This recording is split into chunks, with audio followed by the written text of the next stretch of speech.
Abu Dhabi के jail के अंदर कोर्ट का कैप्टन जाता है और 14 फरवरी 2025 की रात वहां जाने के बाद महिला शाल में जाता है और जहां पर महिला कैदी होती है उनमें से एक महिला कैदी होती है जिनका नाम शहजादी होता है। शहजादी को बुलाया जाता है, उसको एक संदेश दिया जाता है। शहजादी से कहा जाता है कि तुम्हारा समय पूरा हो गया है और अगले 24 घंटे के अंदर तुम्हें कभी भी किसी भी समय फांसी दे दी जाएगी। जैसे ही उस लड़की ने ये बात सुनी वो एकदम सन्न रह जाती है, सोचने पर मजबूर हो जाती है।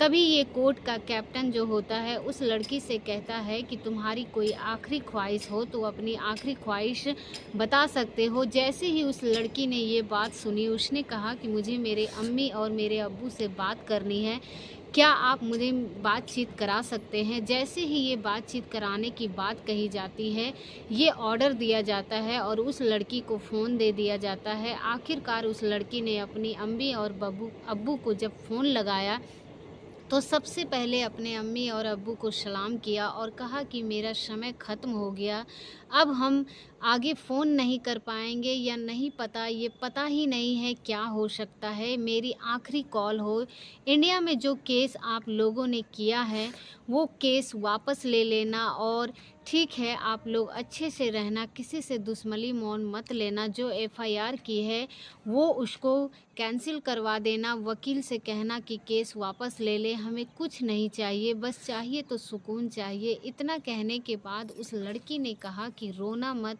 और फ़ोन कट जाता है। फ़ोन तो कट जाता है लेकिन इन शब्दों को सुनने के बाद उस लड़की के अम्मी और अब्बू के कान में वो शब्द लगातार गूंज रहे थे कि रोना मत, और लेकिन वो रोए चले जा रहे थे। और जब ये कहानी आप सुन रहे होंगे तो शायद वो लड़की इस दुनिया में होगी या नहीं होगी, इस बारे में कुछ नहीं कह सकते हैं। लेकिन आखिरकार वो फांसी के फंदे तक क्यों पहुंची, आज की इस कहानी के माध्यम से यही जानने की, यही समझने की कोशिश करते हैं। तो सबसे पहले आप सभी को मेरे तरफ से नमस्कार और आप सभी को मेरा यूट्यूब चैनल में बहुत बहुत स्वागत है। आज की जो सच्ची कहानी है, जो सच्ची घटना है जो मैं आपको सुनाने जा रही हूँ, ये सच्ची घटना शुरू होती है उत्तर प्रदेश के ज़िला बांदा से। एक थाना लगता है मठ और उसी का एक गांव लगता है मुगली। दरअसल सबीर खान के घर में जन्मी एक लड़की जिसका नाम रखा जाता है शहजादी। शहजादी देखने में बहुत ज़्यादा अच्छी थी, सुंदर होती है और वो एक ऐसी लड़की थी जो अपनी अम्मी और अब्बू का ख्याल रखने वाली होती है। वो छोटी ज़रूर थी लेकिन ख्याल बहुत रखती थी। जब वो 8 साल की थी एक दिन वो रसोई के अंदर जाती है। 8 साल की उसकी उम्र होती है। पानी था वो खौल रहा था तो मैं उस रसोई से कुछ दूरी पर था। उसने कई बार अपनी अम्मी को आवाज़ लगाई कि अम्मी पानी बहुत ज़्यादा उबल रहा है, खौल रहा है, क्या करना चाहिए।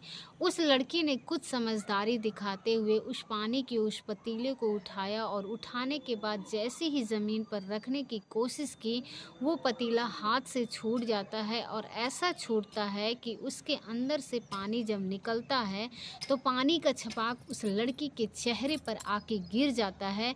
यानी कि चेहरे का इतना जो हिस्सा होता है वो पूरी तरह से जल जाता है और उस लड़की की चीखें निकलने शुरू हो जाती है। जैसे ही उस 8 साल की लड़की यानी कि शहजादी की चीखें निकल रही थी, उन चीख को सुनने के बाद जो आसपास के लोग होते हैं वो दौड़कर आते हैं। उस लड़की के अम्मी और अब्बू वहाँ तक भी खबर पहुँचती है, वो आते हैं और आने के बाद क्योंकि ये परिवार बेहद गरीब परिवार थे, ज़्यादा स्थिति अच्छी नहीं थी, उस लड़की को यहाँ से तुरंत ही डॉक्टर के पास लेके जाते हैं क्योंकि पैसे इतने ज़्यादा अच्छे नहीं थे, इसीलिए उस लड़की का इलाज बहुत अच्छे ढंग से करा नहीं पाए। और जो चेहरे का पानी गरम गरम खौलता हुआ गिरा था वो दाग हमेशा हमेशा के लिए उसके चेहरे पर बन जाता है।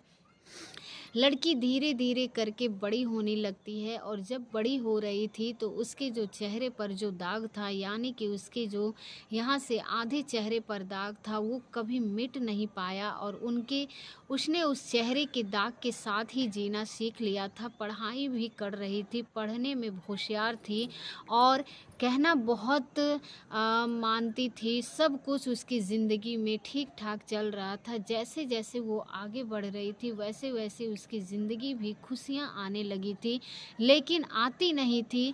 घर पे कोई उसके लिए रिश्ता आता ज़रूर था, लेकिन टिक नहीं पाता था। लड़की का चेहरा देखते थे और लड़की के चेहरे को देखकर मना कर दिया करते थे, लेकिन उस लड़की ने जीना सीख लिया था और उसके बाद उसने एक आस-पास में ही एक समाज सेवी संस्था होती है, जिसका नाम था रोटी बैंक। रोटी बैंक से जुड़ जाती है और लोगों की समाज सेवा करना शुरू कर देती है। बात है साल 2020 की।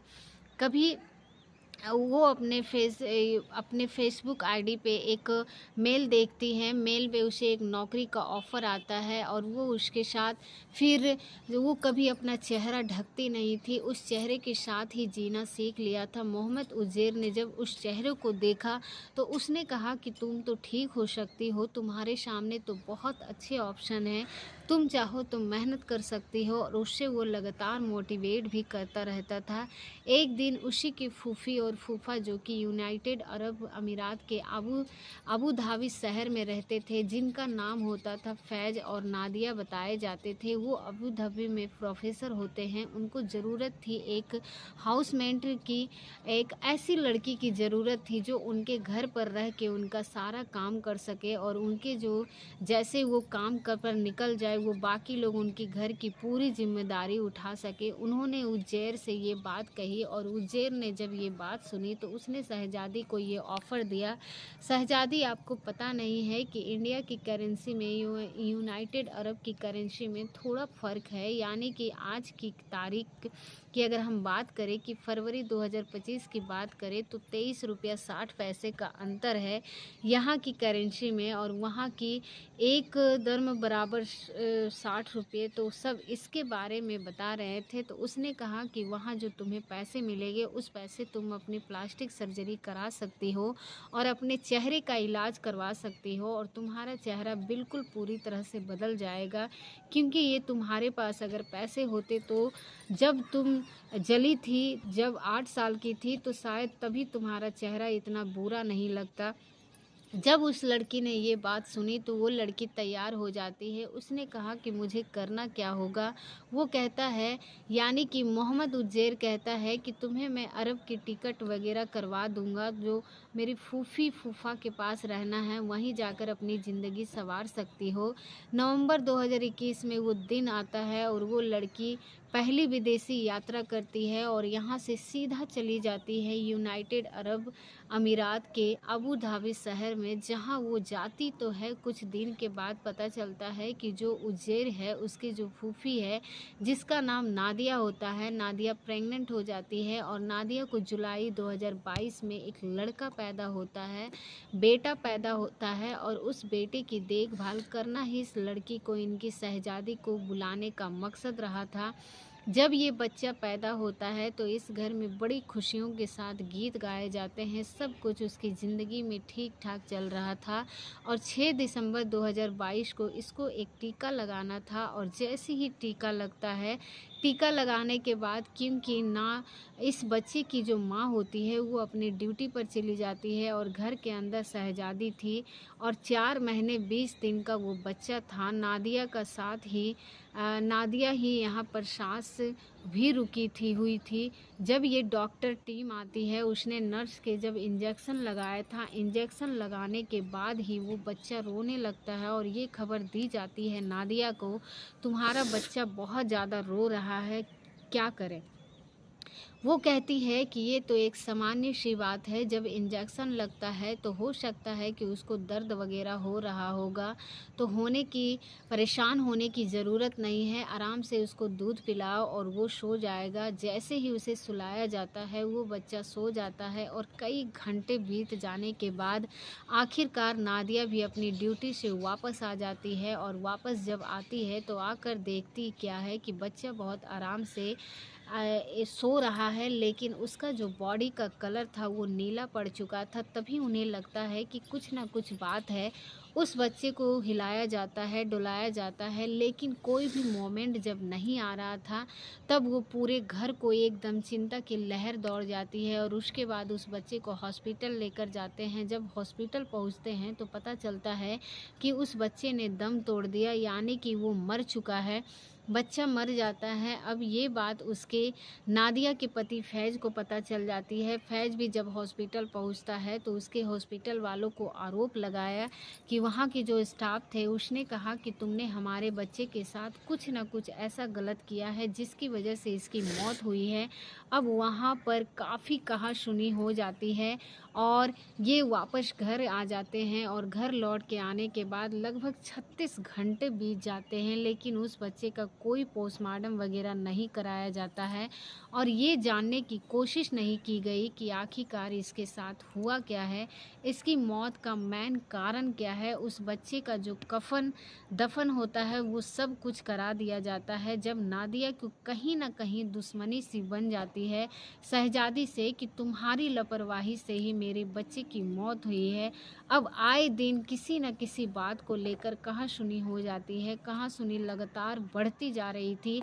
इस बात को लगभग 57 दिन का समय बीतता है और जब 57 दिन का समय बीतता है तो जब नादिया का गुस्सा और भी ज़्यादा चरम सीमा पर बढ़ जाता है और हद तो तब हो जाती है जब उस लड़की की यानी कि शहजादी के साथ मारपीट की जाती है और मारपीट करने के बाद उसको ये करने के लिए मजबूर कर दिया जाता है कि तुमने ही इस बच्चे की तुम्हारी वजह से ही तुम्हारी लापरवाही की वजह से ही इस बालक की मौत हुई है।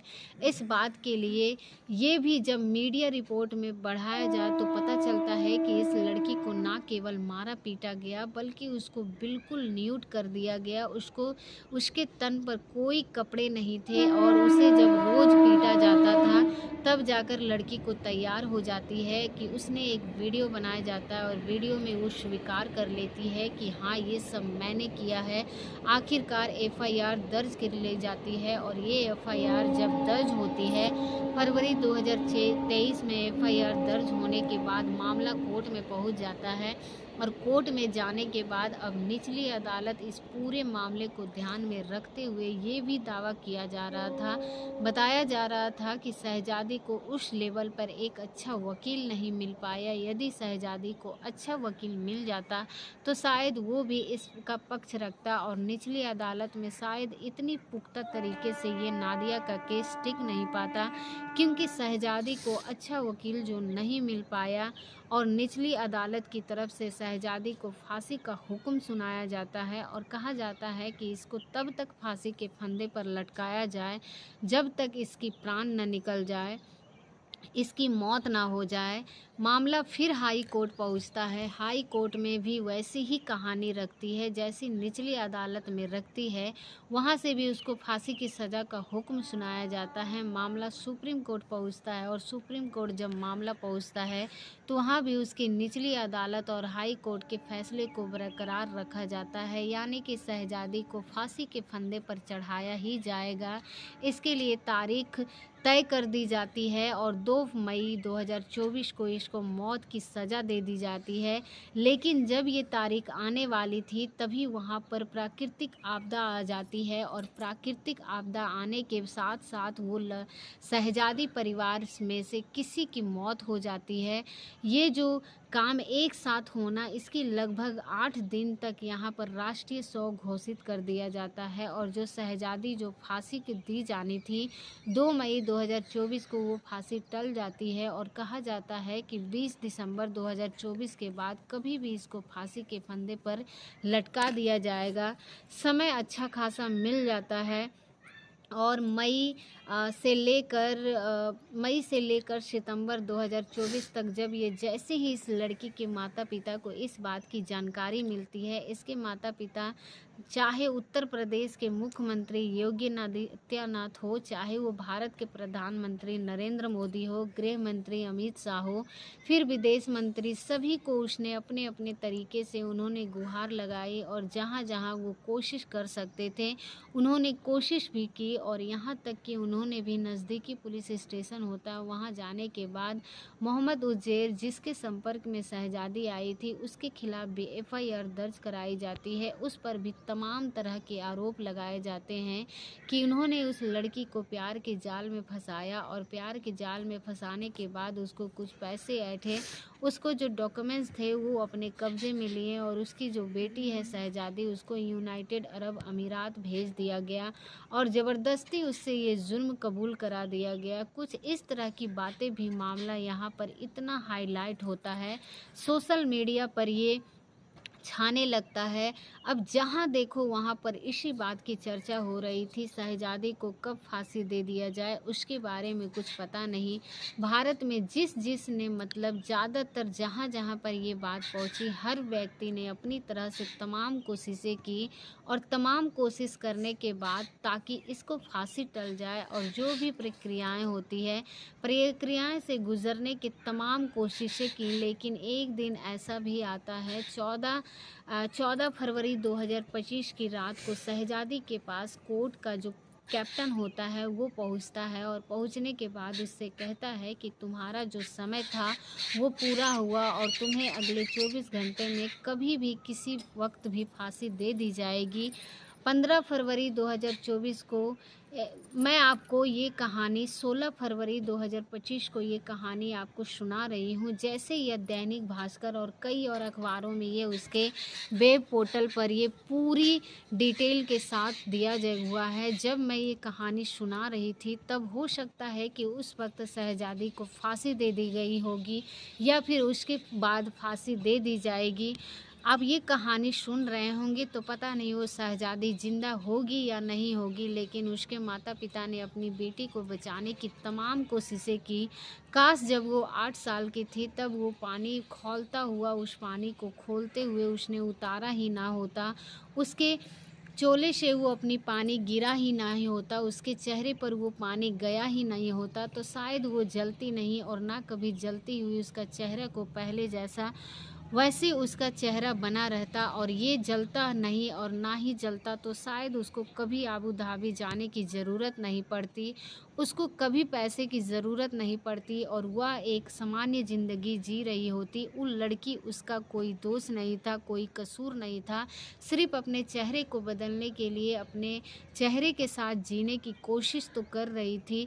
लेकिन यहाँ पर जो इसकी शादी ब्याह के लिए रिश्ते वगैरह आते थे शायद इसीलिए नहीं टिक पाते थे क्योंकि उसका चेहरा ठीक नहीं था। उसने अपने चेहरे को बदलने की कोशिश की लेकिन उसकी ज़िंदगी इतनी बदली कि वो फांसी के फंदे तक पहुंच जाती है।